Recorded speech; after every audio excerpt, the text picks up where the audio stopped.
Et à tous les amis, on se retrouve donc pour la review de Friday Night SmackDown. Donc on va voir le nouveau layout juste avant qui va durer peut-être, je sais pas, 1 minute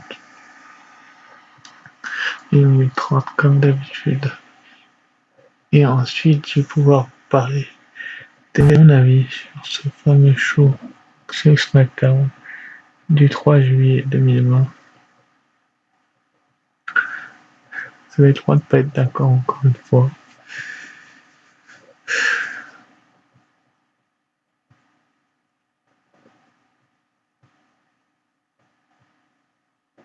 Avec moi.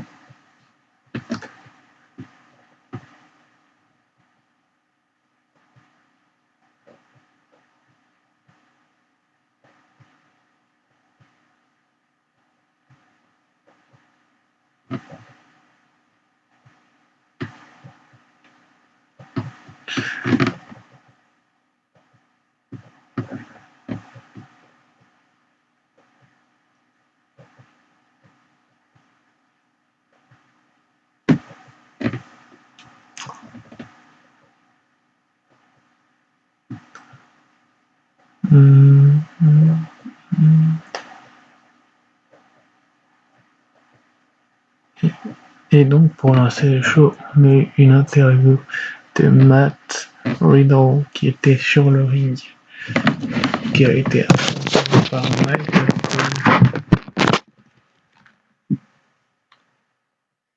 Ça avait pour but de lancer sa première rivalité qui, comme les rumeurs le laissaient entendre, sera contre Baron Corbin, les amis. Donc Baron Corbin, Matt Riddle, c'est pas la première rivalité que fait la WWE. Mais pour lancer Matt Riddle, c'est plutôt une bonne idée, si vous voyez ce que je veux dire. Il a d'abord parlé du fait d'avoir été sur le ring pour célébrer sa première victoire contre Jesse, Brian Mickey, c'est que des mots. Et on a une anecdote pourquoi il a tiré c'est un peu ambigu, c'est vrai. Et ensuite, après, on a eu Baron Corbin qui l'a interrompu, qui a fait la promo et qui s'adresse aux jeunes pousses. Et Corbin a dit qu'il pouvait avoir un match à n'importe quel moment.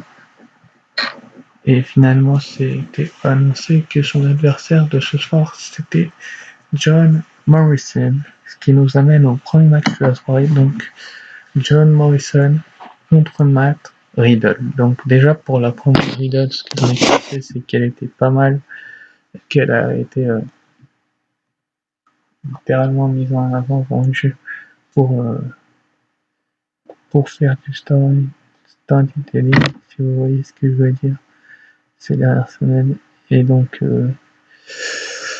c'est plutôt sympathique que Matt Riddle et une petite rivalité avec Baron Corbin, même si on sait tous on se demande combien Corbin a de copains à la WWE, mais c'est vraiment comme SmackDown, parce que ce SmackDown-là, il était pas mauvais, mais il était pas bon non plus. Il était moyen, il était entre les deux en fait. Et c'est pour ça que j'ai commencé à faire des vidéos sur la WWE, les amis. Malheureusement, pour vous. Bon. Et donc, Matt Riddle a battu John Morrison avec un roll-up. Parce qu'il faut pas que le nouveau paraisse trop fort. Je suis pas d'accord avec Vox4, c'est pas qu'il faut que Matt Riddle paraisse trop fort ou quelque chose comme ça, c'est que Matt Riddle tout simplement comment je peux expliquer ça, a été en majeure partie dominé pendant le match, c'est vrai, mais c'était John Morrison en face. Tu peux faire quoi face à John Morrison? Sérieusement les gens, tu veux faire quoi face à John Morrison? Moi je me demande bien qu'est-ce qu'ils veulent faire face à John Morrison, si vous voyez ce que je veux dire. Il peut pas faire grand chose le gars face à John Morrison, parce que John Morrison est quand même un grand athlète, un ancien champion par équipe de la France, je ne peux pas l'oublier ces dernières semaines. il a été littéralement dépouté, si vous voyez ce que je veux dire. Dépouté ces dernières semaines, mais c'est quand même cool. Et on sait pas si ça va être contre Baron Corbin la prochaine rivalité Riddle, parce que AJ Styles, après sa victoire-là, a attaqué. C'est vrai qu'AJ Styles était le premier adversaire de Matt Riddle. Est-ce qu'il va avoir un match pour le titre intercontinental exclusif? Est-ce qu'il va affronter Corbin? On va le savoir dans les prochaines semaines, ça. Mais franchement, le match Riddle-Morrison, même si Riddle est par un roll-up, encore une fois, n'était pas dégueulasse du tout. Alors certes, faut pas enterrer Matt Riddle, qui est un excellent catcheur et qui est mis en difficulté, heureusement, qui est Drew Gulak pour faire la transition est venu sauver Matt Riddle. Mais encore une fois, Matt Riddle, c'est un très bon catcheur, il l'a prouvé encore une fois hier soir. En livrant un grand match face à John Morrison, c'est pas n'importe qui. John Morrison, c'est un ancien champion par équipe à plusieurs reprises, ancien champion intercontinental, un grand nom du catch, et il a réussi à le battre. Donc Matt Riddle continue sa série à SmackDown, il est invaincu, ça fait 2-0 pour en sa faveur. Est-ce qu'il va perdre à un moment donné? Ça, je peux pas vous le dire. Très certainement qu'il va casser cette streak, je sais pas. Mais franchement, Matt Riddle et John Morrison nous ont montré un bon petit match pour ce qui est de mon avis personnel, qui a duré une bonne quinzaine de minutes, je crois. Une bonne quinzaine de minutes entre les deux. Si vous voyez ce que je veux dire, il a duré un petit bout de temps et c'est tant mieux pour lui, enfin pour Riddle, qu'il ait duré ces bons temps, parce que ça a prouvé tout simplement que Riddle était en difficulté également. Bon petit match, mais après j'en ai pas grand chose à dire dessus. Juste après, on a eu AJ Styles qui a défendu son titre intercontinental face à Drew Gulak. Un match qui n'a pas fait un pli, c'est vrai que c'était un match à sens unique, j'ai envie de dire, où le champion AJ Styles dominé la majeure partie de l'arrivée du match. C'est vrai que Drew Gulak avait des petits spots où il tentait de revenir et c'était plutôt cool, mais la plupart de la majeure partie du match, c'est Drew Gulak qui comment je peux dire ça, qui a été en difficulté, mais après peut-être que dans les prochaines semaines ça va changer, tu vois ce que je veux dire, et que Drew Gulak et que AJ Styles va être moins mis en avant, mais un style clash et un phénomène fort pour les raisons de Drew Gulak. Et le match était entre les mains d'AJ Styles, clairement c'est vrai qu'AJ Styles a fait un play de Drew Gulak. Et c'est vraiment dommageable parce que Drew Gulak aurait pu être un bon champion intercontinental si jamais il l'avait battu. Mais Daniel Bryan, le coach de Drew Gulak, le mentor de Drew Gulak, n'était même pas là, il était via Zoom.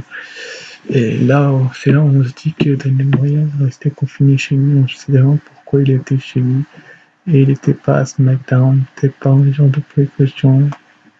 Je sais pas, est-ce qu'il a Covid, enfin, faut voir, mais en tout cas, Drew Gulak n'a pas fait un pli face à AJ Styles et c'est vraiment décevant, j'ai envie de dire, parce que tout simplement, c'est tellement décevant qu'on a envie de se dire, mais pourquoi tu le fais perdre en se faisant salir, dominer de la sorte? Tu te demandes pourquoi, tu te demandes ce qu'il a fait comme connerie, tu te demandes s'il a re-signé pour se faire squatcher, ça servait à rien en fait. Il y a beaucoup de gens qui se posaient des questions par rapport à l'avenir de Drew Gulak et ça peut se comprendre après ce match. Moi, je pense qu'il va se ressaisir. Le connaissant, il a juste échoué. Il a été moins bon qu'AJ Styles, certainement. Mais il a aussi eu ses difficultés à faire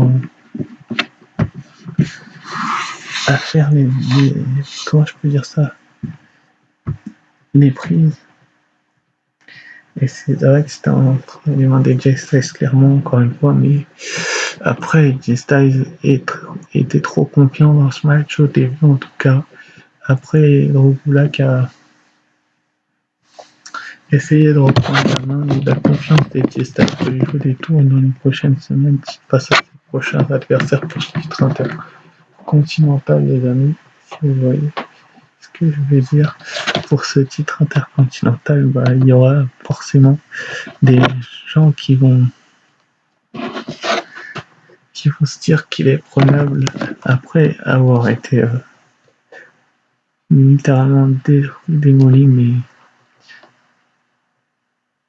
c'est vraiment décevant de la part de AJ Styles qu'il se soit fait avoir de la sorte, et c'est vraiment dommageable aussi.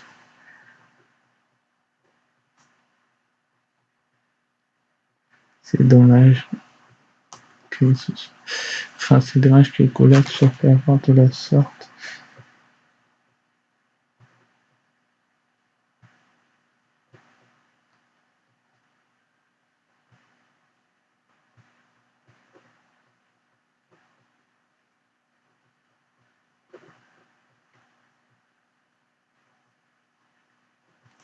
C'est vraiment dommage. Et comment je peux expliquer ça? Et la WWE a mis des difficultés à Styles qui n'avait pas besoin d'avoir. Un Drew Gulak plutôt. C'est vraiment dommage. Encore une fois, je sais que je me répète.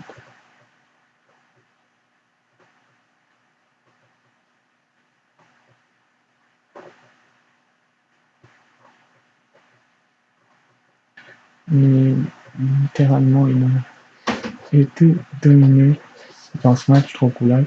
C'est vraiment dommageable, encore une fois. Je sais que je me répète, mais c'est tellement dommage que je ne remets pas de cette déception de voir Drew Gulak perdre.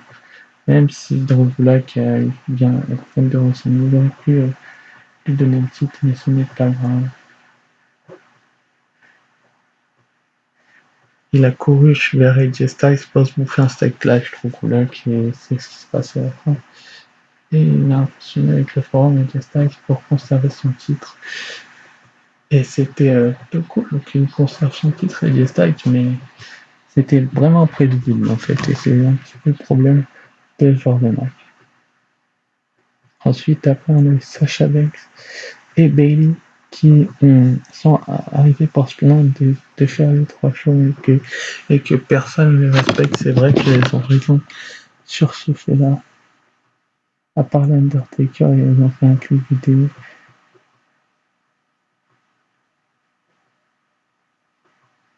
Et finalement, il y a eu un discours ensuite d'Alexa Bliss et Nikki Cross qui ont interrompu Bayley, Sasha Banks. Donc Bayley Ghost Raps et Sasha Banks se sont fait interrompre par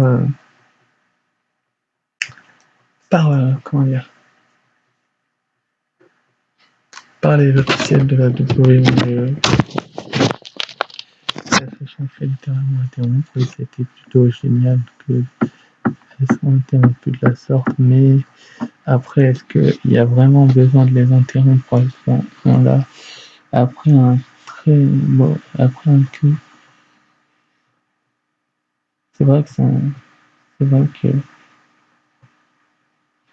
les clips en hommage aux deux catcheuses étaient assez rigolos. J'aime beaucoup les deux personnellement dans leur clinique de heal, mais Alexa Bliss et Nikki Cross se sont moqués d'elle. Et Bayley a dit que c'est que Nikki Cross pourra pas la battre et elle a éclaté d'un rire très forcé. Ensuite, Banks n'a pas éliminé Nikki Cross à lancé un challenge pour Bliss avec sa match. Et c'est les rôles qui s'inversent. C'est vrai que Sasha Banks prend de plus en plus d'assurance dans ce duo et Bayley a battu Alexa Bliss par disqualification après que Nikki Cross l'ait frappé dans un et que en plus Sasha Banks également dans le dos de la arbitre. Et Sacha Banks est aussi dans le dos de l'arbitre, mais Nikki Cross et va défendre sa partenaire. Franchement, ça tourne en boucle, j'ai envie de dire, que cette division féminine du côté de SmackDown entre Alexa Bliss, Nikki Cross, Bayley et Sacha Banks. Bayley qui affrontera Nikki Cross à Extreme Rules alors que Sacha Banks affrontera Asuka pour le titre de Raw. Je tiens à le rappeler, Bayley qui a la semaine prochaine, ça a été annoncé à SmackDown, fera équipe avec Sacha Banks contre Alexa Bliss et Nikki Cross. Ce match est du revu et re-revu, et c'est pénible de faire ce genre de choses-là, de faire ce genre de match-là. Malheureusement, c'est plutôt cool que Sacha Banks prenne de l'assurance dans ce duo avec Bayley. Est-ce qu'ils veulent la faire prendre de l'assurance pour lui mettre le titre de Raw sur les épaules et qu'elle soit couronnée de toutes les ceintures? Ce n'est pas impossible, connaissant les officiels de la WWE. Mais la promo et le petit clip de Sacha Banks et Bayley, j'ai beaucoup aimé. Mais la rivalité, la continuité de la rivalité avec Alexa Bliss et Nikki Cross, les résultats en fait sont trop prévisibles. Pour Extreme Rules déjà, c'est prévisible, et puis même pour la semaine prochaine.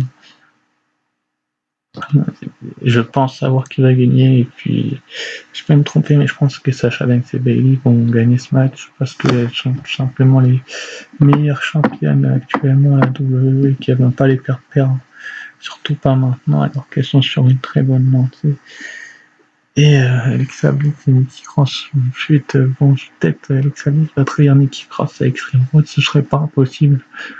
Connaissant Alexa Bliss, elle a toujours trahi ses partenaires et je sens en fait la trahison arriver, les amis. C'est vrai que je la sens arriver et c'est tellement prévisible que cette fois on n'aura pas le moindre doute. Mais Bayley qui bat Alexa Bliss, c'est normal, c'est la championne. D'ailleurs au prochain Raw elle affrontera Asuka dans un championne contre championne, malheureusement pas de vidéo sur ce Raw-là, je m'en rends compte. Le retour des reviews sera pour soit le SmackDown qui est 18 juillet, donc le dernier, soit pour le NXT, donc je sais, on verra bien. Je dirais ça les amis, mais en tout cas ça va me faire du bien de faire une petite pause niveau review, parce que je vais avoir l'esprit tranquille pour pouvoir suivre les shows tranquillement sans faire de review, et pas en live, enfin je pense pas, on verra. Et c'était plutôt sympathique de mettre Bayley et Sacha Banks en avant et leur run et leur tribut to Sacha et Bayley. Littéralement, que c'était super de la part de faire ce genre de segment-là. Et puis les matchs, c'est vrai que Bayley s'est bien fait marcher dessus, mais Alexa Bliss a quand même réussi à revenir dans ce match. Et finalement, Cross est intervenu pour faire perdre sa partenaire. C'est pas gentil du tout et ça va créer peut-être des premières tensions et on verra bien ce que ça va donner dans les prochaines semaines et surtout la semaine prochaine. Ensuite, après, on a eu une preview de la soirée match entre Wyatt et Strowman de Extreme Rules et l'histoire des deux. C'est vrai qu'on se doutait bien que ce serait on regrette l'absence du champion d'ailleurs cette semaine de Strowman, mais après est-ce qu'il était là, on sait pas trop, mais et de son challenger également, mais on se doutait bien de ce que ça deviendrait ce match là, et voilà quoi. Ensuite, après cette petite preview, on a eu Shinsuke Nakamura face à Kofi Kingston, et c'est Shinsuke Nakamura, le japonais, qui a remporté une très belle victoire avec son Kinshasa après que Cesaro ait chassé Biggie des abords du ring. Ils sont un peu trop intervenus pendant le match et ils voulaient faire passer Kita Atlanta, mais heureusement Biggie arrive à temps pour il a été plutôt bien participatif de champion. Par équipe, c'est vrai que Nakamura et Cesaro ont l'air bien partis pour les titres de champion par équipe, malgré le changement de DA qui peut pouvoir le rechanger, parce que classe, il gagne les titres, mais le match entre Kofi Kingston et Nakamura était pas mal du tout. J'ai beaucoup aimé ce match où on a vu que Kofi Kingston et sa bande été littéralement mis en avant, si vous voyez ce que je veux dire. Et quand tu mets Kofi Kingston en avant à ce point-là, tu te demandes bien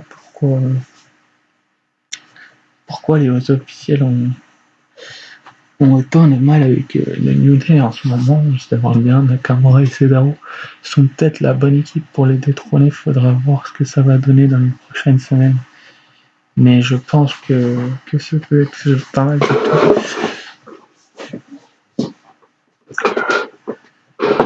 Ça peut être pas mal du tout dans les prochaines semaines.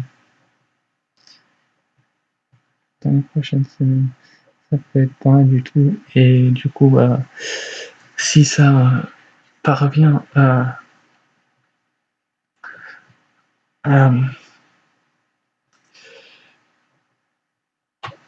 comment dire, à mettre en difficulté le New Day, c'est peut-être tant mieux, parce qu'on en a marre à un moment donné du règne du New Day, des règnes qui tournent en boucle. Ils vont peut-être leur retirer le titre pour leur redonner un peu plus tard, vu que ils veulent les faire battre le record des Dudley Boys, et donc ils ont teasé quand même un match à Extreme Rules, donc le New Day pourrait très bien conserver la semaine prochaine à SmackDown, et on apprendra ensuite que Extreme Rules on aurait une revanche entre ces deux équipes dans un match de table, vu que Cesaro veut sortir des tables. C'est peut-être pour cela aussi que Cesaro a voulu sortir des tables. Et malheureusement, c'est dommage que notre ami Cesaro ait été que Kofi Kingston et Big E aient été en difficulté. Et je trouve ça un petit peu bébête que la suite des rivalités va durer dans les prochaines semaines. Cette rivalité va continuer à durer. Et est-ce que Nakamura et Cesaro vont remporter le titre? On verra bien, mais j'espère vraiment qu'ils pourraient les gagner. Ça serait un petit peu cool, mais c'est du vu, déjà vu. Et on se demande c'est à quand qu'on aura un show, c'est vrai. Moi-même, je me pose la question. Et ensuite, après, on a eu Jeff Hardy qui a eu un problème de routine. C'est vrai, car